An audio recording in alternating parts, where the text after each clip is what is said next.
اس ملک کی ساری سیاسی قوتوں نے ایک تاریخی اتحاد و یکجہتی و ہم آہنگی کا مظاہرہ کیا۔ سیاسی قیادت کے ساتھ ساتھ میں افواج پاکستان اور سپہ سالار کو خراج تحسین پیش کرتا ہوں کہ پاکستان کو اس صدی کی ایک عظیم کامیابی سے ہمکنار کروایا۔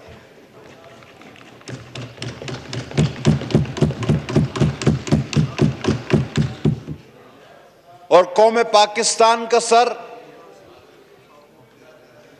ہم سب کا سر فخر سے بلند ہے۔ آج ہم نے بھارت پر صرف نہیں بلکہ پوری دنیا پر ثابت کر دیا ہے کہ اول اصول تو ہمارا یہ ہے کہ ہم جنگ نہیں چاہتے، ہر طرح سے جنگ سے بچنا چاہتے ہیں، دور رہنا چاہتے ہیں، امن کے داعی ہیں۔ لیکن اگر دوسری جانب ہم پر جنگ مسلط کی گئی تو پھر ہمارے پاس دو ہی باتیں ہیں، وطن یا کفن، آزادی یا موت۔ اس کے علاوہ پھر تیسرا کوئی آپشن ہمارے پاس نہیں۔ کل میں سن رہا تھا تقریر، انڈیا کے وزیر اعظم سریندر مودی کی، نریندر سوری، میں سریندر مودی سے میرے منہ سے نکلا، ان کی میں تقریر سن رہا تھا۔ وہ کہہ رہے تھے کہ ہم کسی ایٹمی بلیک میلنگ میں نہیں آئیں گے، اور میں ان کو واضح طور پہ کہنا چاہوں گا کہ ہم کوئی بھی بلیک میلنگ نہیں کر رہے، اور آپ قسم اٹھوا لیں، کوئی وعدہ لے لیں کہ یہ ہرگز بلیک میلنگ نہیں ہے۔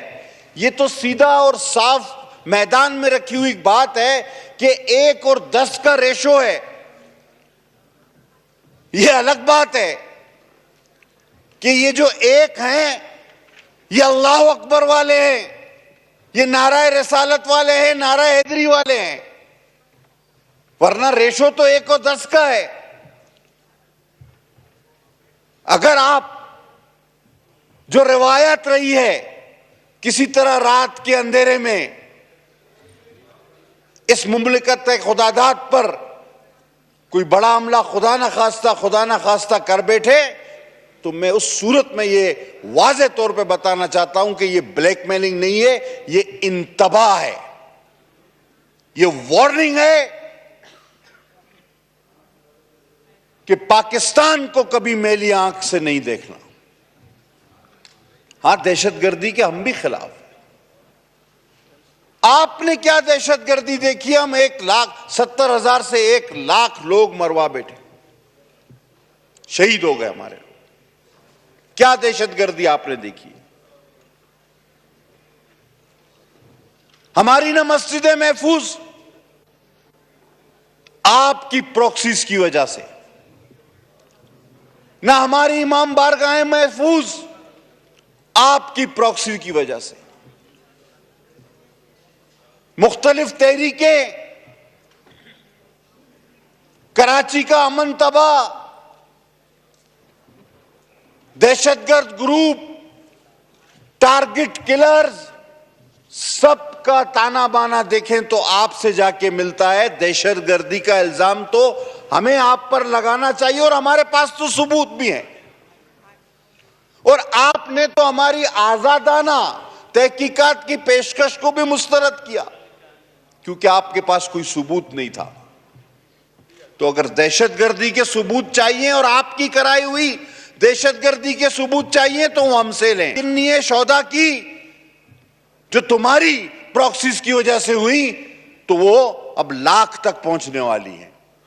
ہر انڈیا کا شہری اپنی حکومت سے یہ سوال کرے کہ پلوامہ سے پہلگام تو تمہیں نظر آتا ہے، لیکن ایکس فاٹا، بلوچستان، کراچی اور اس ملک میں ہونے والی تمام دہشت گردیاں تمہاری نظر سے اوجھل کیوں ہیں؟ میں اس سے پہلے کہ اپنی بات آگے بڑھاؤں، میں واضح طور پر کہنا چاہتا ہوں اس ایوان میں بیٹھے اپنے دوستوں کو اور جو میری بات سن رہے ہیں کہ دیکھیں، مودی اس وقت شکست خوردہ ہے اور اس آدمی کی تاریخ رہی ہے۔ میں صرف ایک آدمی کی بات کر رہا ہوں اس کی۔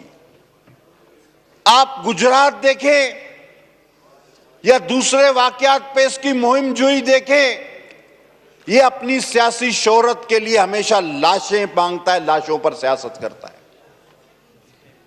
اور ابھی جب یہ شکست خوردہ ہے تو یہ کسی بھی حد تک، کسی بھی سازش تک جا سکتا ہے۔ ہمیں ہر وقت چوکنا رہنا پڑے گا۔ سیز فائر اپنی جگہ، جنگ بندی اپنی جگہ، لیکن آج اس ملک کے اندر سے جو آوازیں اٹھ رہی ہیں، مودی کا چہرہ بے نقاب ہو رہا ہے، وہ اپنی فیس سیونگ کے لیے کسی بھی خطرناک حد تک جا سکتا ہے، اور ہم اس کا جواب دینے کے لیے بھی پوری تیار بیٹھے ہوئے ہیں۔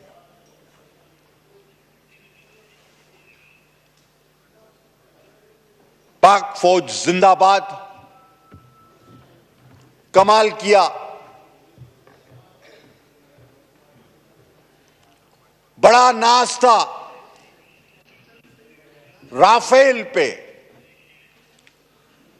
اب جس کے شروع میں را لگے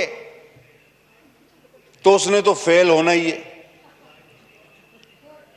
کیونکہ را کو ہم پہلے ہی کر چکے ہیں تباہ، باقی بچا تھا فیل، وہ فیل ہی رہے گا۔ بڑا خوبصورت تجزیہ کیا تھا ہمارے ایک بڑے مشہور اینکر وسیم بادامی صاحب۔ انہوں نے کہا جب رافیل گرا تو فرانس کا صدر، اس نے کہا بھائی یہ کیا ہوا؟ جب یہودیوں اسرائیلیوں کے ڈرون گرے تو نتنیاہو چیخ پڑا بھائی یہ کیا ہوا؟ اور S-400 جب تباہ ہوا تو پیوٹن صاحب نے بولا بھائی یہ کیا ہوا؟ تو وہاں سے ڈونلڈ ٹرمپ فوراً بھاگے، بولے ابھی اگلا میرا نمبر ہے، کوئی چیز میری نہ گرا دے، یہ پکڑو ان کو۔ تو وہ بیچ میں کود پڑے، انہوں نے کہا بھائی جھگڑا وگڑا مت کرو۔ مودی صاحب آپ نے اتنی قتل و غارت کری، ہمارے پاس کروائی، اتنی دہشت گردی آپ نے ہمارے پاس کروائی کہ ہماری لوگوں کی نفسیات ہی بدل کے رکھ دی۔ اب جہاں ہمارے پاس ایک آدھا کوئی آپ کا ڈرون گرتا تھا، وہاں چھولے کی دکان والا آ جاتا تھا، چائے والا، ٹھیلے والا، بند کباب والا، وہاں مارکیٹ لگ جاتی۔ اور بہت سارے لوگوں نے تو یہ بھی گلا کیا یار چھوٹا موٹا ڈرون ہمارے علاقے میں نہیں گرا رہے ہو آپ لوگ، یعنی یہ گلا پاکستانی کر رہے۔